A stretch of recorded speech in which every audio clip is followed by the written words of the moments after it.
Unang sulyap sa video, ito ay isang two-way expressway sa Paris, subalit kung susundan ng iyong paningin, pakanan ng camera, sila ang mga kababayan nating Pinoy na nagsising along the expressway.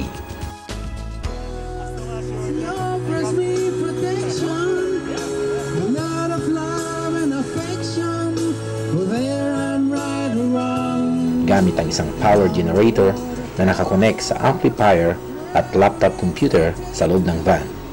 Habang nagkakaraoke, ang ilan naman ay abala sa pagnamnam ng mga inihandang sari-saring putahing Pinoy na inihanda ng birthday celebrant. Pangkaraniwang ginaganap ang birthday karaoke ay sa mga sikat na restaurant, subalit kakaiba naman ang estilo ng mag-asawang Mrs. Heidi at Mr. Benigno Aquino na inabot hanggang alas 8 ng gabi.